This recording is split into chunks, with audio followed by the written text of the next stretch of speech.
The other day, I went onto Nike's website and placed an order for the Nike Invincible Run 3's. $180, a lot of money, but no more than the Nike Invincible 2's. So far, I've ran around 100 miles in them and I want to compare them to the 2's. So right out of the box, as you can see, the new ones just look different. They have a distinct look to it and don't really look like the 2's. It could be the extra 3mm they added to the stack height of the shoe, or it could also be the unique amount of limited colorways the shoe has to offer. As you can see from the back, they've definitely trimmed off some of the fat, giving it a more aerodynamic look on the back. Now, I'm not sure why they did this. Obviously, they had a unique purpose for it. I'm guessing it's not for the looks, and it probably has something to do with the aerodynamics like I said. Both shoes feature the Nike Zoom X foam as well as the Flyknit upper. As far as the tread, they didn't really change much. The design is different, but the performance is close to the same. I went out the other day and the roads were a little slick and I almost slipped 3 times just from the roads being wet. Now, they definitely need to change that because that is not up to my standard. They are both classified as a road neutral shoe and they both have a 9mm heel to toe drop. The 2's feature a 37mm max stack height and the 3's added 3 more millimeters to give it a total of 40mm.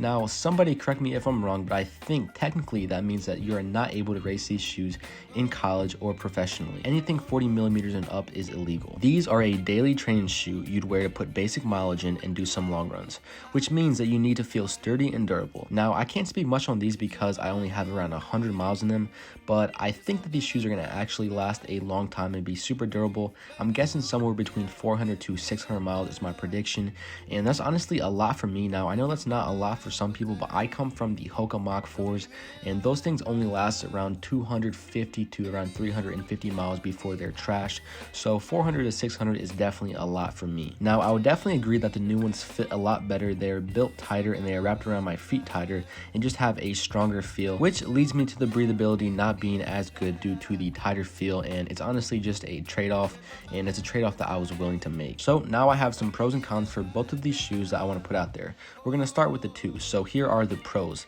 They feel good to run in, they are very responsive with the cushioning, and they have a lot of space for your toes in the toe box.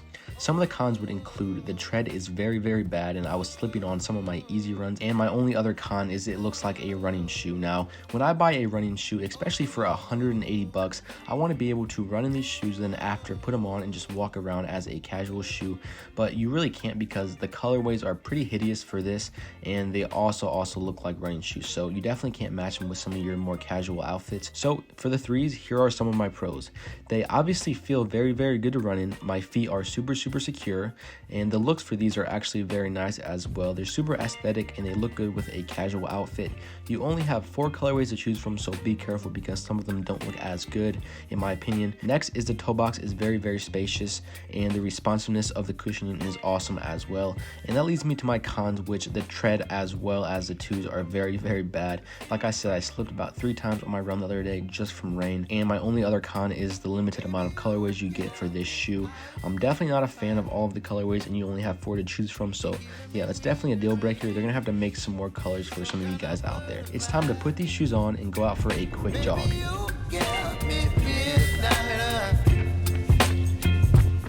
Whip up my appetite. Don't leave me here high and dry.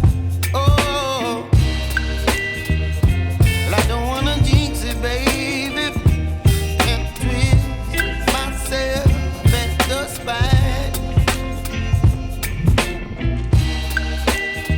Don't wanna overthink it, baby. It's just twist. Alright guys, like you saw, I just ran in the shoes. I did about 1.5 miles in both of the shoes, and I must say that there's really no difference between these 2 shoes other than one is newer than the other. They both basically feel the exact same, and honestly, if you didn't love the 2's, then I wouldn't recommend you get the 3's, and if you did love the 2's, I would say get the 3's because they're basically the exact same shoes for the exact same price, just newer. But yeah, definitely pretty crazy that both of these shoes feel almost identical, even though the red ones have a couple hundred more miles than the blue ones. These shoes are hopefully going to last me a long time, and just for the fun of it, I'm curious on how much these shoes weigh. I know it says it online, but I want to test it out myself.